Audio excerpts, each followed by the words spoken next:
دنیا اسے علی بابا کے بانی کے طور پر جانتی ہے، لیکن کبھی وہ سڑکوں پر انگریزوں سے مفت انگریزی بولنے کی پریکٹس کرتا تھا۔ اس کے پاس پیسہ نہ تھا، نہ طاقت، صرف خواب تھے، بڑے خواب۔ السلام علیکم دوستو، ہسٹری بائی نظام کی ویڈیوز میں خوش آمدید۔ آج ہم بات کریں گے چائنا کے بڑے بزنس مین اور علی بابا کے فاؤنڈر جیک ما کے بارے میں۔ جیک ما 10 ستمبر 1964 کو چین کے شہر ہنگزو میں ایک انتہائی غریب خاندان میں پیدا ہوئے۔ ان کے والد ایک میوزیشین تھے جن کی آمدنی بالکل نہ ہونے کے برابر تھی۔ کئی دفعہ وہ رات کو بھوکے سو جاتے تھے۔ جیک ما نے بچپن ہی سے برے حالات کا مقابلہ کیا۔ انہوں نے ابتدائی تعلیم اپنی ہی شہر سے لوکل سکول سے حاصل کی۔ وہ ایک کمزور طالب علم تھے، کئی بار انہیں فیل ہونے کا سامنا کرنا پڑا۔ انہیں پڑھائی میں بالکل ہی لگاؤ نہ تھا۔ انہیں صرف انگلش سیکھنے کا شوق تھا، لیکن اس وقت چائنا میں انگلش بولنے والے نہ ہونے کے برابر تھے اور انگلش کا کوئی بھی ٹیچر موجود نہ تھا۔ 1970 میں چائنا میں سیاح آنا شروع ہوئے، تو یہ جیک ما کے پاس ایک بہترین موقع تھا کہ وہ سیاح کے ساتھ انگلش سیکھنے کی پریکٹس کریں۔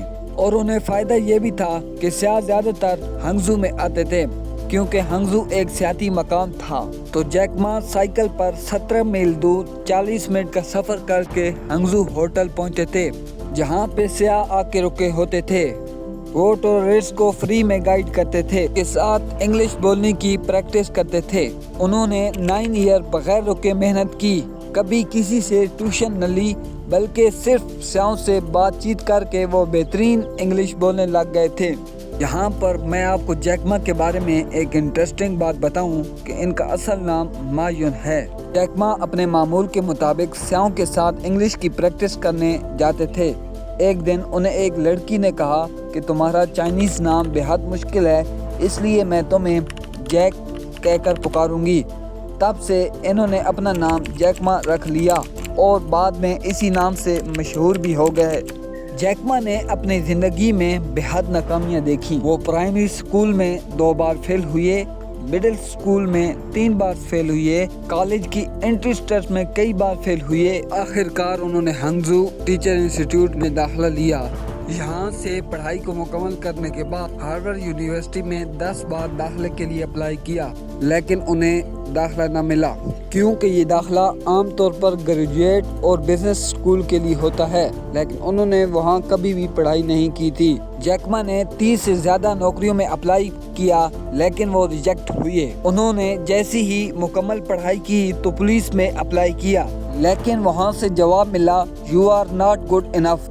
کہا گیا کہ آپ کے اندر وہ قابلیت نہیں کہ جو ہم چاہتے ہیں۔ اس وقت چائنا میں نیا KFC جو کہ فوڈ چین ہے وہ آیا تھا، تو وہاں پہ 24 لوگوں نے اپلائی کیا، جس میں سے 23 کو رکھ لیا گیا اور صرف ایک جیک ما کو نکال دیا گیا تھا۔ وہاں سے بھی یہی جواب ملا کہ آپ کے اندر وہ قابلیت نہیں ہے۔ اور بھی کئی جگہوں پر اپلائی کیا، لیکن وہاں سے ریجیکشن ملی۔ بڑی مشکل میں انگلش ٹیچر کی ایک نوکری ملی۔ وہ ہنگزو ڈینازی یونیورسٹی میں پڑھاتے تھے۔ وہاں پر وہ صرف مہینے کی $12 تنخواہ لیتے تھے۔ وہ طلبہ کو بڑی محنت سے پڑھاتے تھے اور طلبہ میں بہت زیادہ مقبول تھے۔ اس کے بعد وہ ایک چینی کمپنی میں ٹرانسلیٹر کا کام کرتے تھے اور اس کمپنی کے ساتھ وہ پہلی بار امریکہ گئے تھے۔ امریکہ وزٹ میں انہوں نے پہلی بار انٹرنیٹ کو دیکھا تھا۔ گوگل پر جیسے ہی انہوں نے ابتدائی سرچ انجن پیئر لکھا، کئی امریکہ اور یورپی نتائج آئے، لیکن چین کا کوئی نام و نشان نہ تھا۔ یہ لمحہ جیک ما کے لیے ایک حیرت انگیز اور انقلابی تھا۔ وہ سمجھ گئے کہ انٹرنیٹ ایک خلا ہے جسے چین کو بھرنا ہے۔ 1995 میں امریکہ سے چین واپس آ کر انہوں نے پہلی کمپنی چائنا یلو پیجز بنائی تھی، جس کا مقصد چینی کمپنیوں کو آن لائن لانا تاکہ وہ دنیا سے جڑ سکیں۔